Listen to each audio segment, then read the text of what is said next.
Video को शुरू करने से पहले आप सभी कृपया चैनल को सब्सक्राइब जरूर कर लीजिए। बहुत समय पहले की बात है, दूर दराज एक बड़ा और हरा भरा जंगल था जिसका नाम था हरियाणा वन। इस जंगल में ऊंचे ऊंचे पेड़ थे, मीठे पानी की नदियां बहती थीं और रंग बिरंगे फूलों से सजा हर कोना जैसे किसी चित्रकार की कल्पना से निकला हो। इस जंगल में कई जानवर रहते थे, हाथी, हिरण, बंदर, तोता, लोमड़ी और भी बहुत सारे।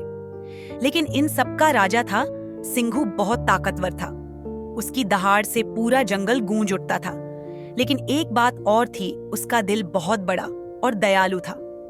अब इसी जंगल में एक नन्हा सा जुगनू भी रहता था। उसका नाम था बुन्नी। बुन्नी बाकी जुगनुओं की तरह रात में चमकता था, नाचता था और आसमान के तारे पकड़ने की कोशिश करता रहता। बुन्नी का घर एक पुराने शीशम के पेड़ की खोखली में था जो झील के पास था। वो बहुत खुश मिजाज था, लेकिन बहुत छोटा और मासूम भी। एक दिन अचानक मौसम बदल गया। दिन भर धूप खिली रही, लेकिन शाम होते ही आसमान में काले बादल छा गए। तेज हवा चलने लगी और फिर एक जोरदार आंधी आई। बिजली चमकी, बारिश गरजने लगी और पूरा जंगल कांपने लगा। बुन्नी, जो हमेशा खुशी से उड़ता रहता था, वह भी इस आंधी में फंस गया। उसका छोटा सा शरीर तेज हवा में उड़ गया और वह अपने घर से बहुत दूर जा पहुंचा, जंगल के बीचों बीच। अब वह बहुत डरा हुआ था। कहीं न कोई पेड़ पहचाना, न रास्ता। बारिश की बूंदें उसके छोटे से शरीर पर पत्थरों जैसी लग रही थीं। उधर शेर सिंघू अपनी गुफा के बाहर बैठा था। उसे हमेशा अपने जंगल की चिंता रहती थी।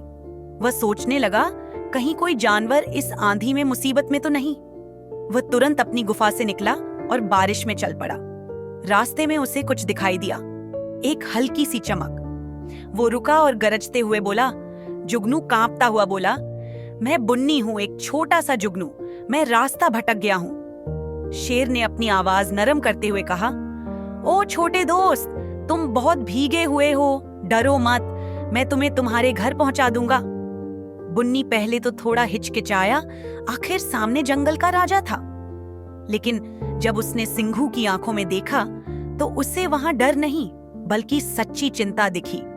वो धीरे धीरे शेर की पीठ पर बैठ गया। सिंघू ने बहुत ही सावधानी से पेड़ों के बीच से रास्ता बनाया और बुन्नी को उसके पुराने पेड़ तक सुरक्षित छोड़ दिया।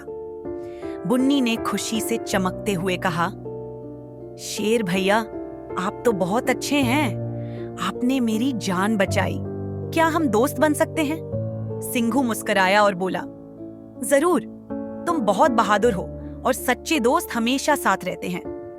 उस दिन के बाद से हर रात बुन्नी शेर की गुफा पर आता, अपने पंखों से चमक बिखेरता और सिंघू को रोशनी से छोटी छोटी कहानियां सुनाता, सितारों की, फूलों की और सपनों की। और सिंघू, वो भी उस रोशनी में आंखें बंद करके सुकून से मुस्कुराता। अब पूरा जंगल जान गया था कि असली ताकत सिर्फ डर से नहीं, प्यार और दोस्ती से बनती है। बड़े छोटे से कोई फर्क नहीं पड़ता, सच्ची दोस्ती दिल से होती है। साहस का मतलब ये नहीं कि आप कभी नहीं डरते, बल्कि ये है कि आप डर कर भी आगे बढ़ते हैं। दयालुता और मदद ही एक राजा की असली पहचान होती है। वीडियो को पूरा देखने के लिए शुक्रिया। आप सभी कृपया चैनल को सब्सक्राइब जरूर कर लीजिए। धन्यवाद।